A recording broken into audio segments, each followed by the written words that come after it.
RRR cinema విడుదల సమయంలోనే శంకర్ దర్శకత్వంలో చరణ్ సినిమాను ప్రకటించారు. దాంతో ఎక్కువ గ్యాప్ తీసుకోకుండా చరణ్ వస్తాడని అంతా ఆశించారు. గత ఏడాదిలోనే సినిమా షూటింగ్ పూర్తి అయ్యి విడుదల అవ్వాల్సి ఉన్నా కూడా ఇప్పటి వరకు షూటింగ్ పూర్తి చేయడంలో విఫలం అయ్యారు. దర్శకుడు శంకర్ మధ్యలో ఇండియన్ 2 సినిమాను పూర్తి చేయాల్సి రావడంతో గేమ్ చేంజర్ సినిమాకు ఎక్కువ సమయం కేటాయించడంలో విఫలం అయ్యాడు. ఇటీవల ఇండియన్ 2 సినిమా షూటింగ్ పూర్తి అయింది.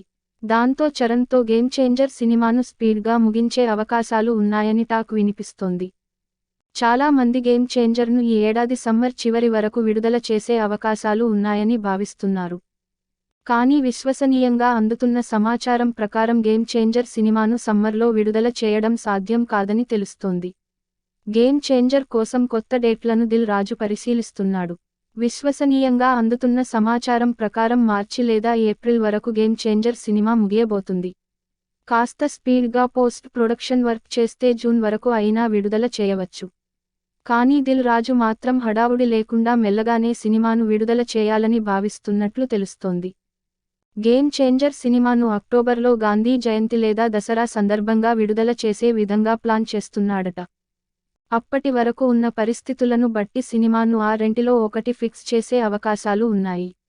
దసరా బరిలో చరణ్ దిగితే ఖచ్చితంగా నైజాం ఏరియాలో సెలవులు కలిసి వచ్చి భారీ వసూళ్లు నమోదు అయ్యే అవకాశం ఉంది. మరోవైపు రామ్ చరణ్ తన తదుపరి సినిమాను బుచ్చి బాబు దర్శకత్వంలో షురూ చేసేందుకు రెడీ అవుతున్నాడు. అన్ని అనుకున్నట్లుగా జరిగితే బుచ్చి బాబు ఈ సినిమాను ఏప్రిల్లో పట్టాలెక్కించే అవకాశాలు ఉన్నాయని మెగా కాంపౌండ్ నుంచి సమాచారం అందుతోంది. బుచ్చి బాబు సినిమా వచ్చే ఏడాది సంక్రాంతికి వస్తుందేమో చూడాలి.